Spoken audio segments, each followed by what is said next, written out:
Hello everyone, and welcome to the latest episode of the Telegraph Rugby Podcast.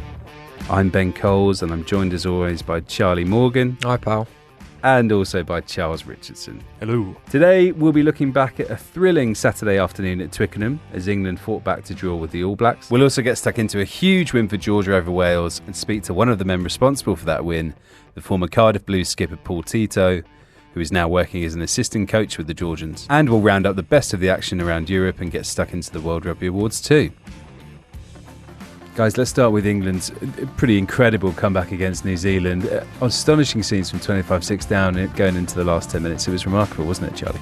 If you thought England were a team that hard to gauge before the weekend, it just got more murky, didn't it? It's difficult to know anything new to write about them. Equally, they just keep surprising us all the time, because that was the first half of that. They were inferior. There's a moment on the half-hour mark where they tried to maul New Zealand. Jason Ryan's influence really stark. Massive maul stop, scrum penalty to New Zealand. And at that point, because New Zealand's backs were going so well as well, it was like there's nowhere to go for this England side. And then that remarkable final 10 minutes happens. Insane. Charles, should he have kicked it out? Yes. I'm going to say yes. I'm going to say yes. And I think I might be in the minority here, and I'm sorry, but I think that from where they were, that at the end, that felt like a win. That felt like a win for England, and it felt like a loss for New Zealand, and I think they were right to cash in their chips. I appreciate that when there was nothing riding on it, it might have been good experience to play under that sort of pressure, but they'll be going into this South Africa Test week now on the back of what feels like a win, even if it wasn't quite a win on the scoreboard. That's a good point. But they rode that momentum a little bit, didn't they? But would there have been even more? I think almost a positive for England is that friction that you had on both sides of Marcus Smith. You had Henry Slade absolutely ready to go, been amazing in that cameo from the bench. You had Billy Vunipola equally mixed up till the last 10 minutes and phenomenal in that last 10 minutes. He was ready to go as well. So I actually like that sense that there is a bit of friction, there's a bit of spikiness there, that a few of them clearly had a lot of belief about getting that last try too. That's progress for me. Even though it's the kind of thing that Antipodeans absolutely laugh their heads off about British people, isn't it? I had What's Up group going, do English people celebrate this draw like they celebrated the Cricket World Cup final? Yes, 100%. It's a massive achievement and we're very proud of it. Paul Tito is going to join us in this episode, the Georgia assistant coach, former Cardiff Blues captain. Huge win for Georgia in Cardiff. Very, very troubling for Wales, isn't it, Charles? Slightly concerning. Very troubling, because they were really quite tragic in terms of their performance, and obviously today I'm sporting a top in homage to Tourniquet Jalagonia. Yeah, you've got a lovely Biarritz training top on in homage and in tribute to the Georgian number 8, who had an absolute barnstorming game. And yeah, Wales were, bright sparks for Wales. Jack Morgan was okay on the back row. Josh Adams did some good bits that Josh Adams does. You don't need to dress it up too much. No, Sam Costello's going to be a star. Sam Costello's going to be a star. Mm-hmm. It was just so deflating watching that game. At 55 minutes, I think Wales won an off the top line out midfield. I can't remember what the score was, but it was obviously close, because it was close for the whole game, and it went straight to Priestland at 10, and he just puts a high bomb up onto the Georgia 22, and it was like, come on, they must have more than that. It's really interesting. The first thing we hear now about Georgia is the progress that their backs are making. They've got some stars there. Ninashvili at 15 is just a phenomenal player, but also quite nice and quite snug. That those three super aggressive scrums carved out the result, because the one in there in Coffin Corner, as it were, that sort of back in the right of their own 22. was scary, and then it just kind of elevated from there. I thought nice and snug was about Ninashvili then, and I was like, me too. That's quite nice and complimentary. Yeah. And finally, this weekend we will wrap up the best of the weekend's action. We'll do our favourite regular segment of Where Was Charles Richardson this weekend? Dublin. You are a busy man travelling wise this autumn, and we'll also have a look at the World Rugby Awards as well after they took place last night in Monaco.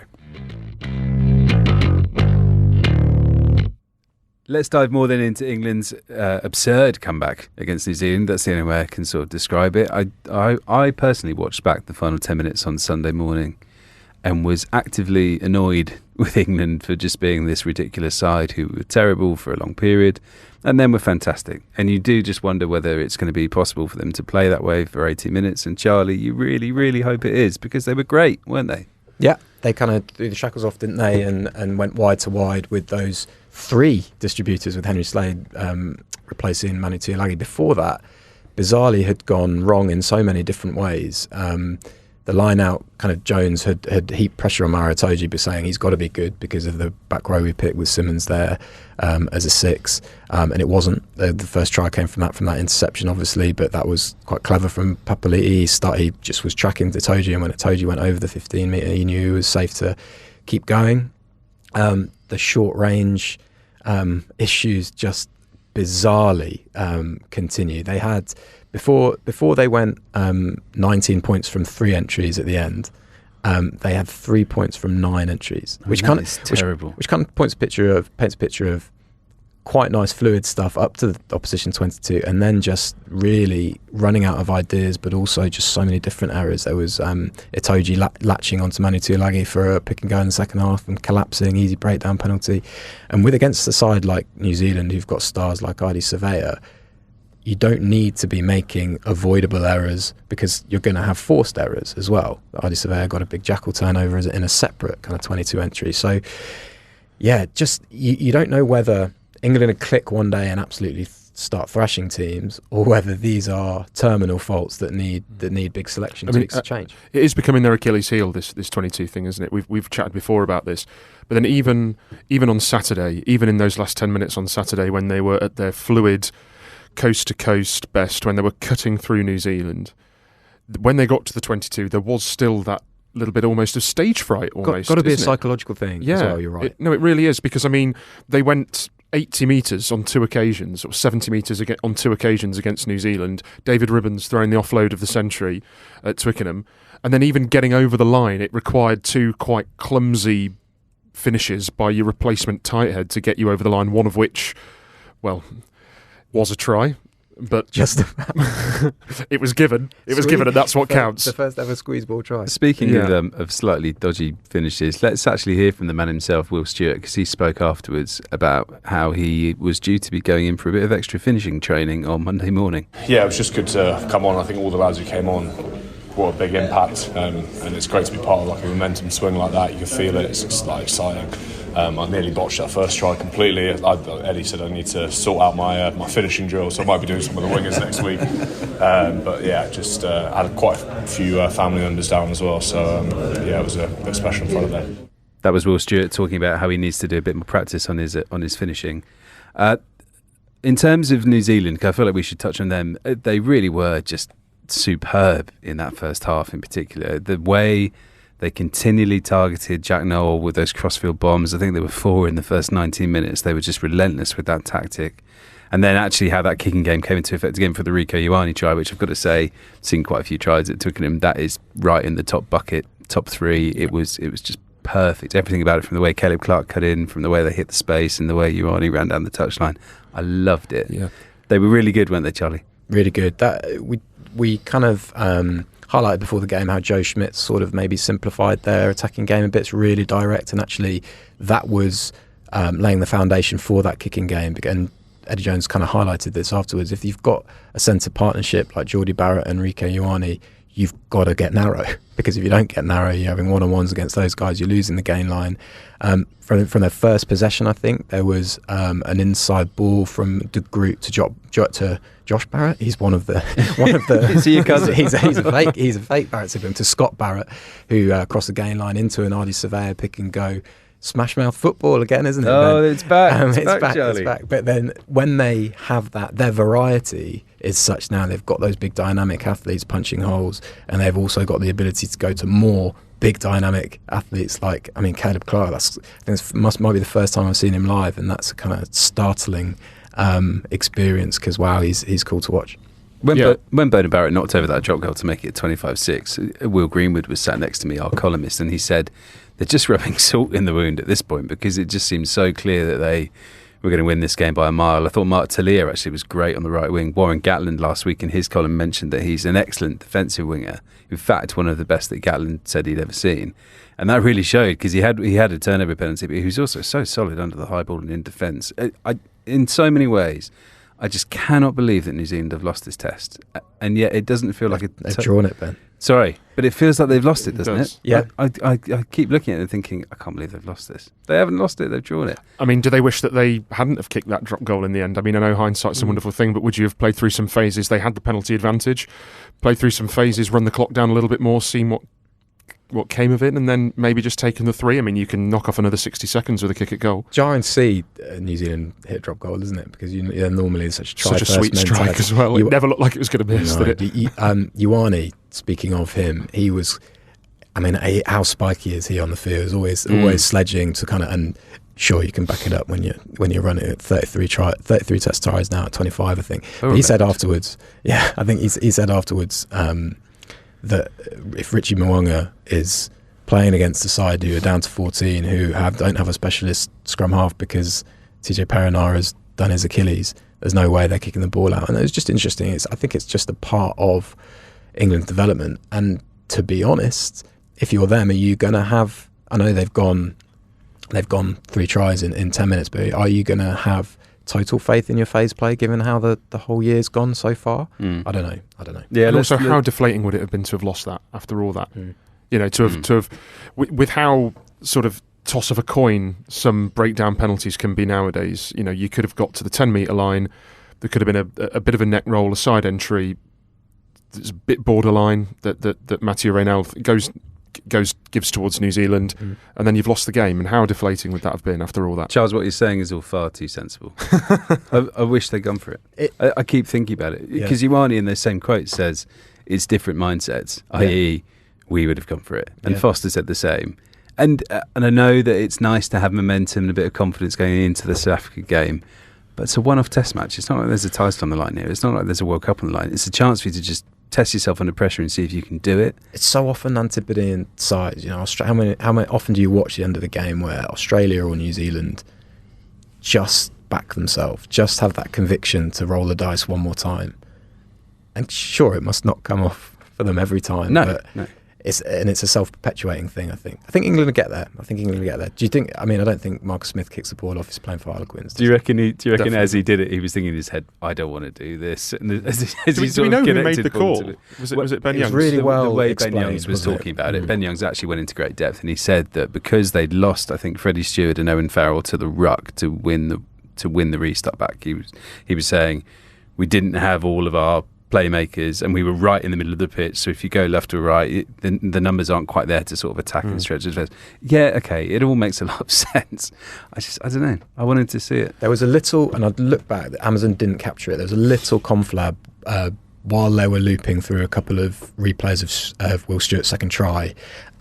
Farrell actually had gone back behind halfway and then went back forward to Marcus Smith.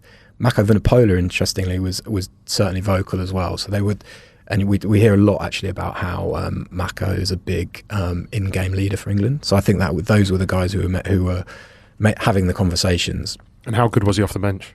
Phenomenal, so good. He's just a footballer, isn't he? And that's where him and Genge actually offer that little bit of different. I'm not saying Genge isn't a footballer, but Genge, you've got that real ferocity in the carry, whereas Mako's probably lost a little bit of that ferocity in the carry, but there you've got to be watching guys either side of him for the tip and for the pullback as well, so it's almost like all options are on with Mako, and he looks so energised. Just two more things to finish this chat on, with Charles, and I'll come to you first on this. Jack Van Portfleet, tough afternoon, the intercept under loads of breakdown pressure. One interesting point that we heard over the ref mic was Farrell was saying to Mathieu Reynal, can you please be a bit louder and a bit clearer about when the ball is out of the ruck, because that was what led to Van Portfleet getting poached at one point. Next week, do you think he will start against South Africa, and should England stick with him? England should definitely stick with him. Do I think he'll start? I'm not sure is the answer to that, but I think for definite he'll still be in the 23. They might considering South Africa's tighter game, they might go with the sort of box kicking expertise of Ben Youngs. I mean, Van Poortvliet's an excellent kicking 9 too, but they might start the experience of Youngs first, bring Van Poortvliet off the bench. I still think he'll be in and around the squad. He actually got, he didn't have his greatest game, Van Poortvliet, but there was one ruck call that was very, very harsh on him from Mathieu Reynal, and who had an otherwise fine game, but. It was a tough day at the office for him, but they've got to stick with him. There was an arm round him from Eddie Jones at the end of the game. It looked like it. I don't think he's going to be having the Lazowski treatment. I really don't. Never been less worried about a young player than I am about how he reacts to this. They're actually interesting story. First start for Leicester, or first appearance for Leicester first team against Sale 2020, 2019. Got charged down. Sale scored. Sale pumped Leicester. It's worked out all right for him since. The Lazowski treatment. That is brutal, Charles. That might be a title for the episode. And finally, with Marcus Smith, can and will we see him play like that all the time for England, or is that just too much to ask? Is it just a response to adversity on the scoreboard, or actually is that the way forward? There were little signs of it throughout the game, and it was building clearly on what England were trying to do against Japan. So if you watch sometimes when they get a ruck kind of either centrally to the field or at least on the 15-metre line, Farrell will set up first receiver with kind of forwards around him, and he'll have Smith in that second receiver role. And when he's getting the ball there, people are going, why is he getting the ball so deep? A few times, Smith is bolting out of that structure down a short side and being flat. I think England really want him to keep doing that. He tried against Japan when he tried to throw that ball over Nagare and got intercepted. That worked for that. So the first passage of England attack, they did that, and he got that ball away to May, who got on the outside of Talea, and then they've got a big gain line, England. So I think I've seen it suggested that it was Farrell's injury that kind of forced him to be more assertive. I think the idea has always been for him to be assertive with England, and I think to do that in that situation is a measure of Marcus Smith. Warren Gatland, writing in our newspaper this morning, said that he thought that Smith taking on the kicking duties is what sort of increased his confidence, and I think he might have a point there. When Warren was coach of Wales, they had Dan Biggar kicking out of hand, doing the fly half duties, but they still had Lee Halfpenny kicking goals because he's a world class goal kicker. For the Lions in 2017, they had Johnny Sexton at 10 kicking out of hand, and then Owen Farrell at 12 kicking for goals because he's a world class goal kicker. There's a similar dynamic here with England. Maybe the answer is that Marcus Smith kicks off and kicks for touch. Owen Farrell kicks for goal just because of how excellent he is in that area, because as a fly half, kicking is such an innate part of your game that to have that stripped away from you, it might feel a bit alien to you. That is an area almost like a comfort blanket where if things aren't going so well, a good kick to the corner suddenly does sort of loads and loads, bucket loads for your confidence, and that can translate into other areas of the game, and I think that actually that was a really smart point from Warren Gatland this morning. Jones said it was Smith's best 40 minutes of Test rugby, that second half, I think, and also that he likes it when he's aggressive, so bring it on, more of it the better. Let's look ahead to England's game against South Africa this weekend at Twickenham. A nice big finish to the year for England and South Africa as well. It's going to be an incredibly physical game. Charles, you had a close eye on their win over Italy at the weekend. What did you make of them? It sounds like they really turned it on in the second half. They really did. Second half, they were fantastic, really, really strong, and they got Willy Leroux into the game as the second playmaker. Damien Willems was forced to move out onto the wing after Cheslin Colby, I think, did his hamstring as he scored the try, as he scored his phenomenal try. It was an amazing try, yeah. Fantastic try.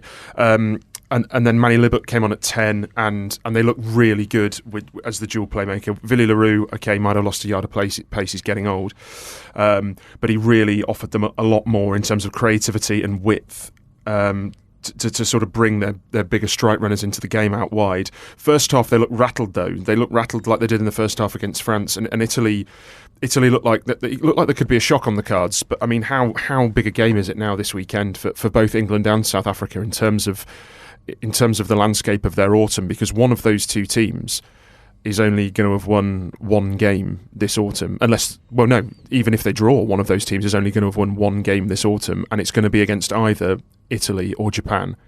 So one of those two teams is looking at losses across the board, except for against sort of comparatively speaking minnows. But I thought England beat New Zealand on Saturday, or is that just my brain playing tricks? Just my brain playing tricks on me.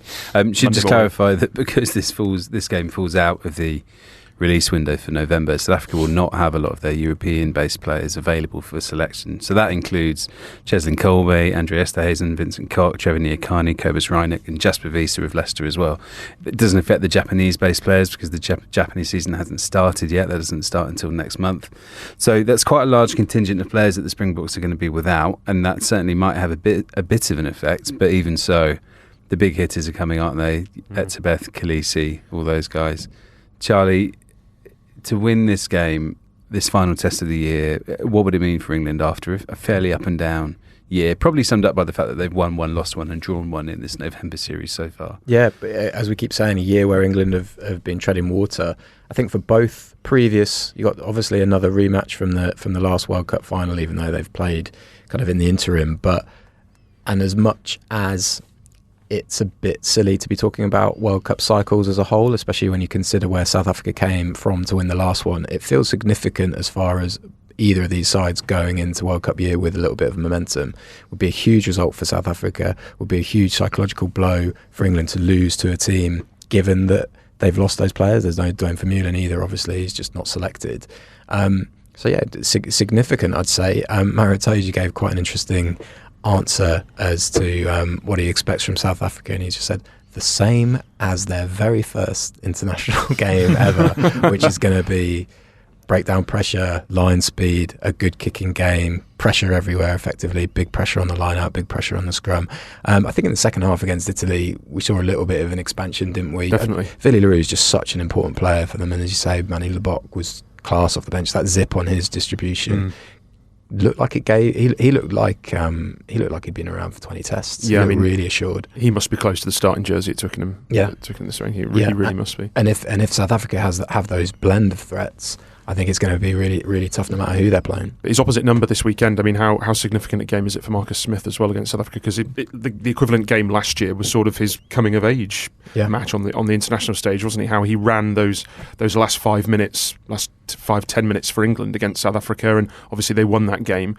For him to sort of not take the game by the scruff of the neck this weekend, it might, comparatively speaking, seem a bit sort of a couple of steps back. Yeah, well, it's been a fascinating year, hasn't it? And I think Jones has been criticised for picking players and not quite managing to kind of develop their careers. If you think about Ollie Lawrence, if you think about Ben Earl, he's stuck with Marcus Smith, and it was a significant selection, I think, to keep him starting for the last game, and I think Smith rewarded him. I think if we want a real, I think England will kick more. They haven't been kicking that much this autumn because they've been clearly trying to develop this phase play, knowing because Jones is kind of, I think in his head he thinks that the next World Cup is going to be about a little bit more about possession, or at least being able to play that way. But I hope that they stick with that and they try and kind of get around the we don't know what the weather forecast is yet, but if they can outflank that new South Africa blitz, or they try to do that, I think that would be a really interesting kind of clash of styles as well. Yeah, no Vermeulen's a good point, because obviously no Vermeulen, no Wiese, so what would they do at number 8? Will they go with Quagga? Yeah. Will they give Evan Roos a go? There's a lot of excitement about him in South Africa as well, so there's a selection debate there. It's really funny, isn't it? They've lost 2 tight heads. They'll be sweet. Oh yeah, don't worry. Yeah, that's not.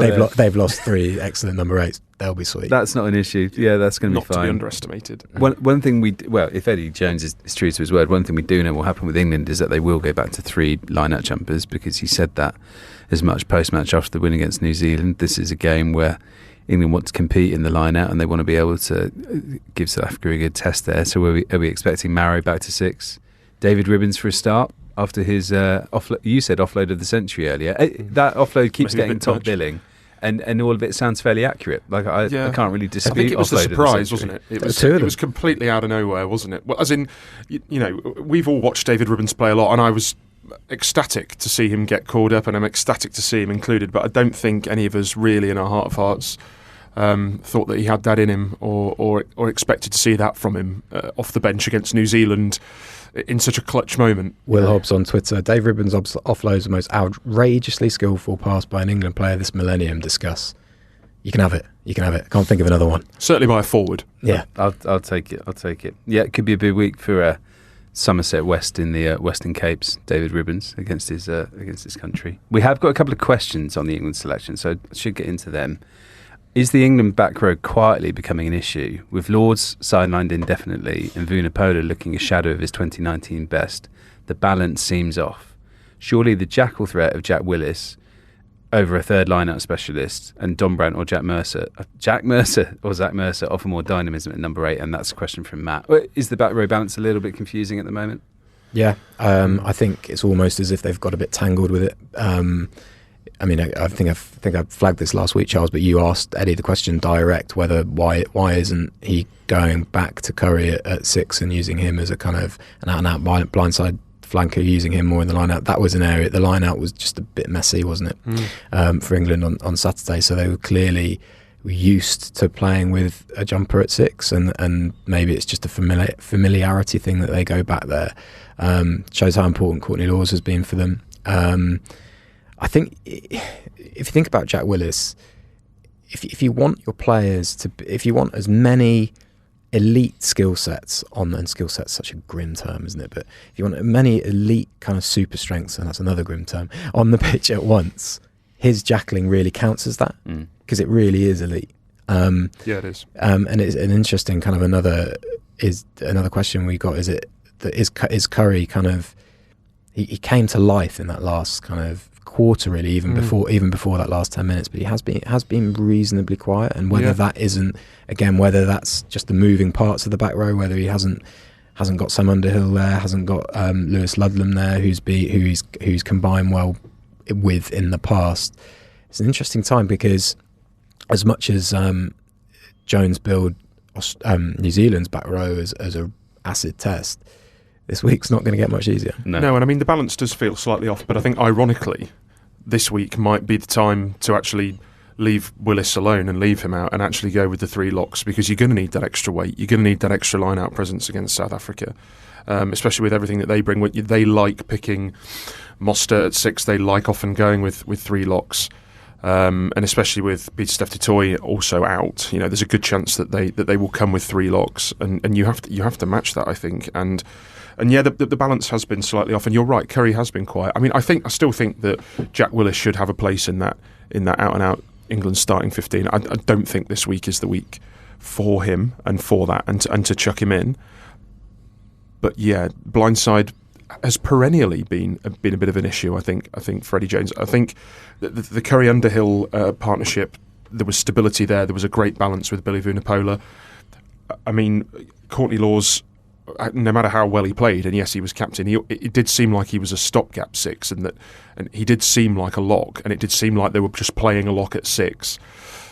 So the back row balance not quite there post 2019, and time running out to get it right ahead of 2023. Simon Dixon asked the question about Curry. Really interesting. Someone like what they give for someone like Ted Hill to come on strong at Bath. I think it's really interesting. Just fit the last one for me to mention Zach Mercer. Obviously can't pick him yet per regs, but becomes available for the World Cup warm-up games, and will surely have a look in. I wonder whether, if you think of Simmons and that back row that started on Saturday, Zach Mercer's probably more of an authentic line-out option than Simmons. So Simmons Curry, Billy Vunipola sounds spicy, doesn't it? Whether that gets a look in one of the warm-up games, I'm not sure. You two at Twickenham, what did you think of Sam Simmons? For me, watching on TV and the replay, I thought he was quiet. Went about his business, but without a mega impact. It's so difficult to know, and to kind of, for a couple of reasons. One, first time that he's started with Billy, had any meaning. He was on at the end against Japan with Billy Vunipola, but you need to build that cohesion. I mean, if you think about how him and Dave Ewers dovetail, it's developed over years, right? And then the second thing is just how many different ways that England would shoot themselves in the foot. Really didn't kind of build any momentum in the game. First half, particularly, they just played to none of their strengths. All of their strengths were taken Simmons away. Got stripped for Ioane's try. That was how the turnover came about, which is a kind of a glaring thing that you could point to, and clearly things kind of looked up for England after Scott Barrett, and then Papali'i went off. So Just a very quick question to finish this section on the back line. Is it time for England to move on from Tuilagi and Jack Nowell? I appreciate that. It's very hard to answer quickly, but Manu wasn't at his best. I'll answer it quickly. No. Okay, there we go. I'll answer it quickly. Charlie? I wonder whether the key to getting killed two birds with one stone, potentially, if the key to getting Slade, Smith and Farrell on the pitch at the same time is maybe playing someone like Freeman on the wing. So bin them both. Jones likes him, doesn't he? Freeman. There's every chance of that. You can. There's a way to do it. I would have Jack Nowell in my England team. I'd have him as one of the sort of first names on the team sheet. I think England as a back division got caught out with these crossfield kicks they were defending to. Now I don't think you can pin it on. Wasn't just Nowell. There was one over to May's wing, and actually for the try, for Ioane's try, the two widest guys in that defensive front line are Manu Tuilagi and Billy Vunipola. So it's clearly something that's been identified on the field and gone spontaneously from New Zealand, which is they were stretching England with running exits all game, so going across their own 22, because that's a decent way to go against England if you're going to stretch them laterally. But is this a technical fault? Because we saw against Argentina that gorgeous first phase try where they completely tore England to shreds. How narrow and how tight England were defending. Like Jack Nowell was except for Freddie Stewart, who was way out wide, Jack Nowell was the last defender, and he was level with the posts. He was in line with the post. Is this endemic? Is this? I think that's what you potentially have to do if you've got Smith and Farrell there at 10-12. That you've got a bunch to kind of make sure that channel is reinforced. And that's just, they're going to be, as Jones said again, actually before the New Zealand game, every side are going to have to make compromises somewhere. So that's what England and teams are looking at it for sure. Watch out for plenty of crossfield kicks potentially this weekend if South Africa follow that template pretty closely. Georgia picked up arguably the best result in their history over the weekend, coming from behind to beat Wales 13-12 at the Principality. And I'm delighted to say we're joined now by Paul Tito, the former Cardiff Blues captain, who is part of the Georgian coaching setup. Paul, you've had a busy couple of days. Congratulations on an amazing win. How was it? Yeah, it's been an awesome week here in Cardiff. Obviously, it's been a bit of time here as a player, and always great to come back to a great city and to take on the Welsh at the Principality Stadium was great, and to obviously pull off the victory like we did was pretty special for Georgian rugby, but also Georgia as a country. The late penalty, which proved to be the winning points. Could you watch? Did you have your eyes closed? Were you sort of fingers crossed? What were you doing? I've actually watched Matiko Growers kicking over the last couple of times since I've been within the group, and he spends a lot of time out there kicking. So, he's a pretty confident young kid, and, we had a lot of confidence putting him on late in the game because of his accuracy and his kicking. So, yeah, I was pretty confident. Obviously, Levan, the head coach, didn't watch, but I was there. Wishful thinking and praying it would go over, and fair play to the kid. He stepped up and put it through the sticks. And what an introduction from those two replacement props, Paul. Can you tell us a little bit about them? Because obviously they came on and had an absolutely massive impact on the game and embarrassed Wales really at the set piece. It's interesting you say that. We've actually got a couple of our main tight head props are not with the squad in the November series. So, I think we've got a fair bit to go in that space. The guys obviously that came on did a really good job. Georgian are renowned for their DNA as scrum and driving line out. But I think what we've seen recently is the real development of the backs. They've got some class backs. Levan and Corey Brown, the back coaches have done a fantastic job with the franchise team, with the Black Line, to bring the next tier of guys up. So when the guys are coming back from France into the national team, that the standard has increased a lot. So the guys have done a brilliant job, and we're seeing the benefits of it now in the bigger stage. Paul, I've got to ask about the scrummaging in general. What is it, having seen them up close, that just makes Georgian sort of forwards so good in that area? Is it all natural? Is it hard work? What do you sort of put it down to? Naturally, they're big boys. A lot of them have done wrestling as a priority, as their main sport when they're young. Nixon, the loose head prop that's come on and done the damage in those last few scrums. has only been playing rugby for 3 years. He's a beast of a man. He is impressive in the gym. I've seen him bench the most that I've ever seen anyone bench in my life. It's a beast. You know what I mean? The Welsh have made some late changes, and they've got some pretty inexperienced front rowers that have gone on, and they can't handle his strength and size, and he's done a real job. Paul, could I ask you one? Maul defence. I remember the 2020 Autumn Nations Cup. England mauled Georgia relentlessly. I think that was a game where Jamie George scored a hat-trick in it, and the sense seemed to be that kind of for emerging nations, maul defence can be one area of disparity for them. Has that been a big focus for you? Yeah, it has. I think in the past, potentially they've relied on brute strength and working as individuals. We've had a real focus of working as a team and hitting it as a front four, and then two guys coming in behind them. But just getting the detail of their roles and responsibilities, and just getting them to nail their roles. So we're pretty pleased with the first three opportunities we had. But obviously the Welsh did a job on us. They they got our heads into the maul and had that little trick play around the front. So, you know what I mean? Sometimes you get that, and it was well coached from attacking point of view as far as the Welsh go. You know, they made sure that our heads were in, and then they played around us. So much talk, Paul, especially with England this autumn, about sort of the amount of jumpers that you have in the line-out. I know we sort of saw England go back to 2 against New Zealand. Eddie Jones freely admitted after the game that he was going to go back to 3 against South Africa. Just how much of a difference can that really make to your sort of line-out work? And do you sort of have to have 3 jumpers now, or how does it work? Yeah, it just dictates what kind of line-outs you can actually run for your attack. If you're only going to pick 2 main jumpers. So if you're only picking 2 main jumpers, potentially you're going to have mainly 5-man lineouts for your attacking for your attack. If you put a 6-man, obviously they can opposition teams can do a lot of homework on you and try and block the 2 main jumpers that you've got. So yeah, the lineout is a work in progress for Georgia.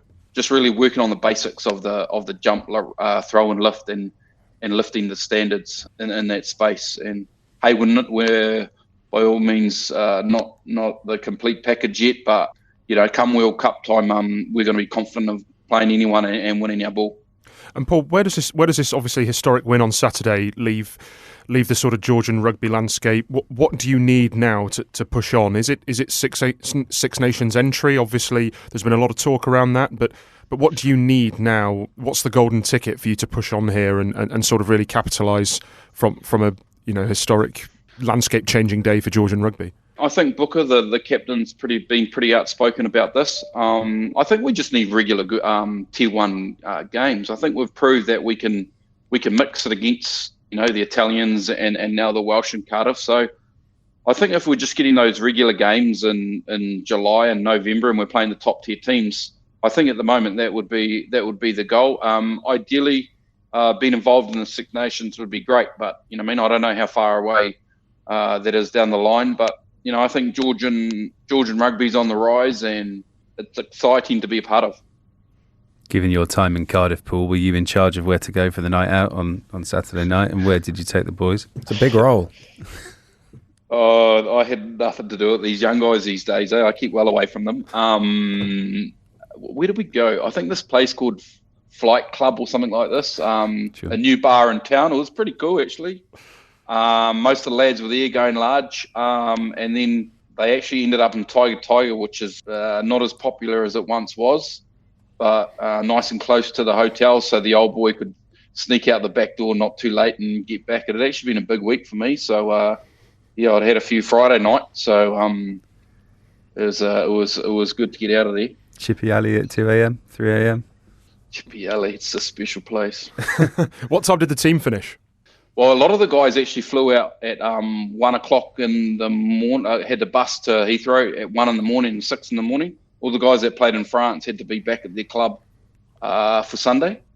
Oh. So that's the juggling act that we have. We've got 20 guys in the top 14 that are from Georgia. Not all in our squad currently, but we've got a fair few guys playing in France, so the French team are paying their wages, so they get a lot of pull on these guys, so they had to be back in camp on Sunday and ready to go for training today. So there would have been a few there would have been a few headaches, I'm sure. So they just wouldn't have gone to bed. It's life. I don't think they went to bed. I saw a few of them at 6 a.m. They went so great, but you got to celebrate the small wins when they come your way. Definitely. Paul, that's got to make you even more excited about the World Cup. You think you're juggling those commitments now. We hear a lot from England that they're going to have time together for the World Cup, but for you guys, that's going to be an even rarer opportunity. Yeah, it's exciting to see how far we can actually go with these guys. We've got the basis of a pretty settled squad. Like I said, we had 4 or 5 guys out that would have started for us against Wales. So, we know we can go up a couple of levels from that. And hey, Wales will be the same. They had a few guys out as well. So, it's exciting times. I think Georgian rugby is here to stay, and it's exciting to see them progressing at the bigger stage. You touched on it there, Paul, about being back in Cardiff, and I imagine catching up with a lot of people. Was that good? And also, although you would have obviously been delighted that Georgia won, was a part of you, I don't know, maybe a bit sad for Welsh rugby to see a result like that? Yeah, I know quite a few guys that are tied up in the Welsh team still, and as a coach, it's tough. It's a tough ride. And the pressure is going to be on these guys, and you even see that in the press the last couple of days. You always feel sorry for your coaching mates, because in the not so distant future, it can turn so quickly. So, I've got full respect for all coaches, and I'm always I'm there for them and feel their pain during this time. When we said we were having you on, a lot of them referred to you as a Cardiff Blues legend. How do you sort of look back on your time there? Yeah, it was a great time in Cardiff. Come as a bit of an older fellow with my partner at the time, and we had 1 year without kids, and had a great time and travelled and did some plenty of time at the walkabout, and really had an enjoyable first year. Before settling down and having kids. So I think we had a real good mix. Got some great friends here, and currently staying with some really good friends of ours that we had during our time here in Cardiff. So a very special place, and awesome people, very similar to the Kiwis. We had a crew that came out to our wedding. A few Welshies come out to our wedding. So I've got some good mates, and it's always good to come back and see them, see how they go. What's the goal with Georgia at the World Cup, Paul? How do you approach this now after having that win against Wales? They're in your pool, obviously. Do you look at it as a sort of win 2 games, or do you look at it game by game, or is it we want to get out of the group? What's the sort of overarching narrative there? We've had a brief discussion as a coaching group where we wanted to go before the Italian game in July. Potentially things have moved a bit further forward from there. So it'll be interesting to see what Levan's got to say about this now. But hey, I think the thing now, like I've said to a few guys, is when we go to the World Cup now, is teams aren't going to take us lightly. You know what I mean? Like, they're not going to be able to rotate as many players as they potentially once would, and they'll be having to take us pretty seriously, because they know that on our day we're actually not a bad team. Paul, congratulations on a great win. Loved watching it, and best of luck for everything ahead. Hopefully we'll catch up with you in France next year. Cheers, Paul. Cheers, guys. It sounds like a very fun few days for the Georgian camp. He was great, wasn't he? Enjoyed hearing that. And why not? Yeah. And fair play for admitting to being dusty on what is an amazing achievement. Don't fancy travelling to Heathrow though at 6 a.m. on a Sunday with a very bad hangover. I've done that. No bus. sleep. It was only from Bristol. It was after a Bristol game to Heathrow, and bleak at the best of times. I guess I hadn't just been in Wales. and you wouldn't want to meet Nika Abeladze down a dark alley by the sounds of things from what Paul Tito, the reserve Georgian loosehead, who came on and absolutely demolished the Welsh scrum alongside Alexandra Cantelia. Those 2 reserve props were out of this world. They really beasts. were. They really were. With Wales, is it too late to move on from Wayne Pivac now? I saw a lot of comments from people saying that, there doesn't seem to be a lot of belief in the coach and in the side.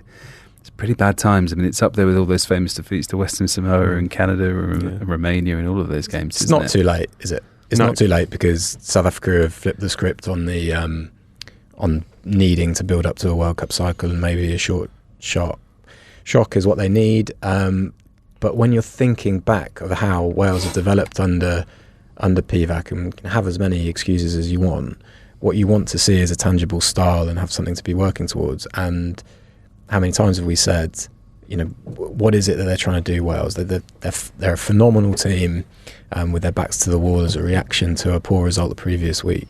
You'd never ever want to face them in that. But as far as kind of building through a tournament, and they should be fine. They should be fine. They're fantastic. The first 23, first 33 that they pick for the World Cup will be full of quality players.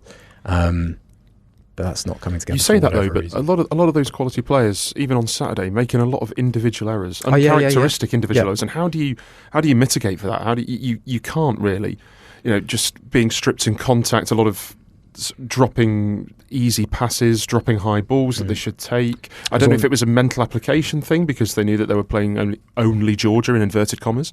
But it was extraordinary. There was I think it mentions Costello earlier. There was just a kind of fairly straightforward first phase move that Faletau dropped, and when a player like that is dropping passes like that, you're thinking something's got. We've said all this, but they will now beat Australia because they lost to Italy, won in South Africa, they got hammered by New Zealand, beat Argentina.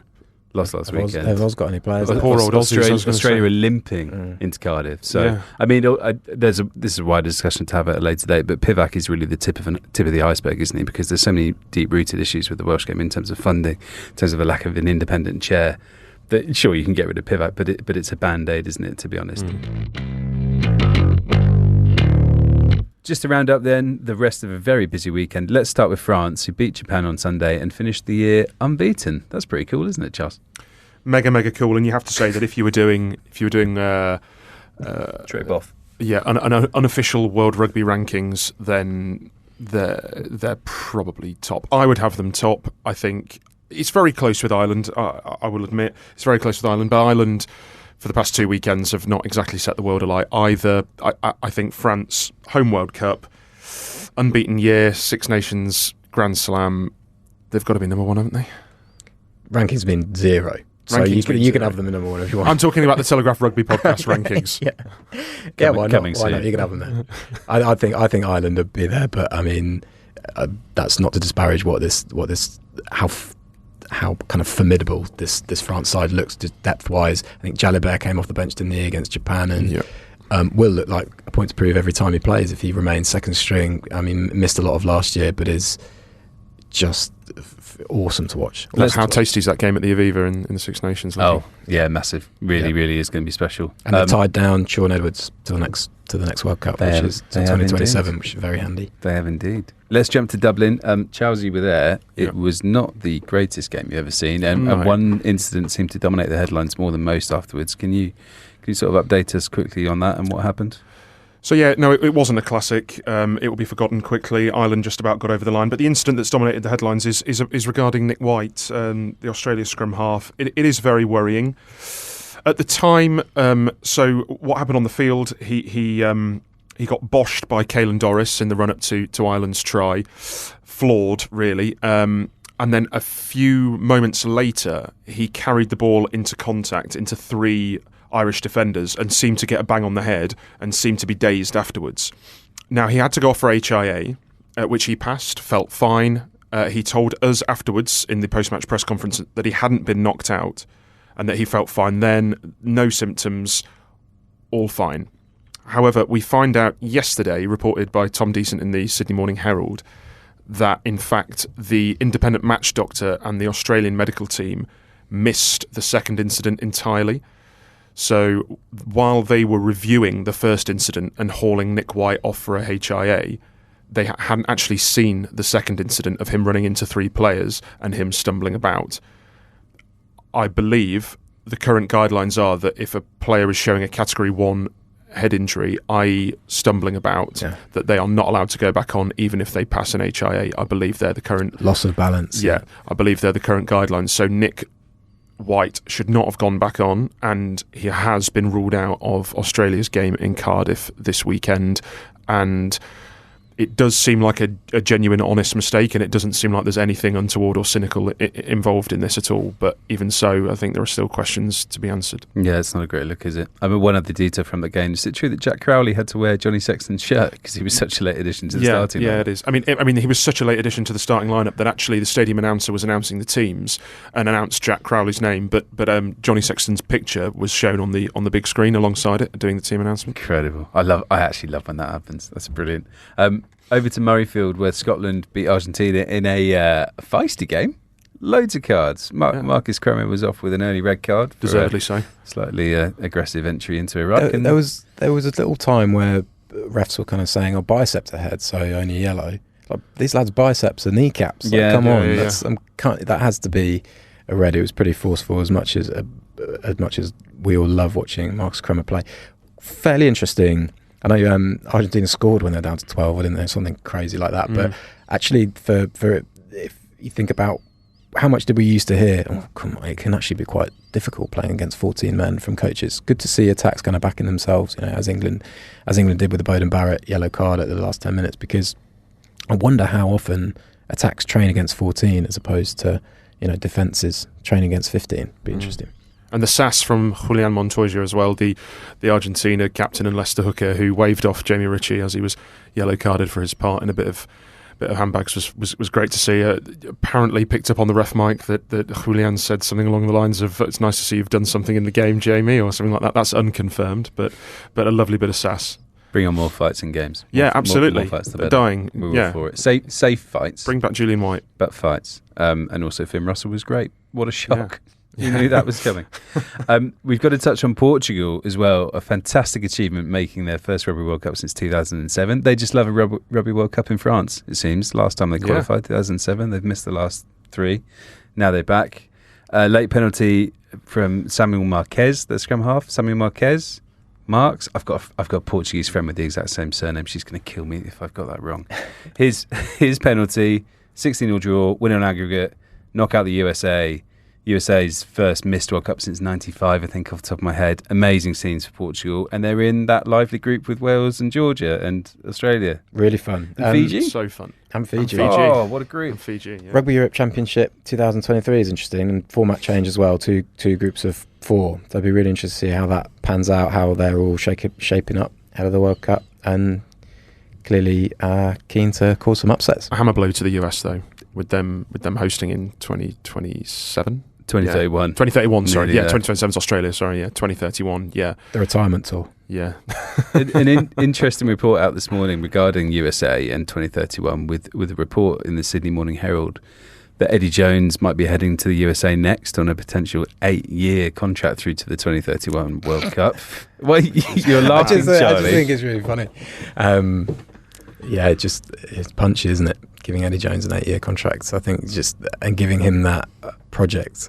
I just kind of joked last week about how funny it'd be to see Eddie Jones coaching against England when squad numbers are a thing, and when he can sort of have all the smoke and mirrors he likes in pre-match press conferences. If he has, can you imagine how much he'd stir it up with a real he's worked wonders with an underdog before in Japan, but if he does it again with somebody coming from the position that USA are coming from, just box office. Could be fun. I'm all for it. It's one of those career moves that you sort of just applaud, really. Okay, to wrap up this week, let's focus on the World Rugby Awards, which happened in Monaco. Josh van der Fleer was named Men's Player of the Year.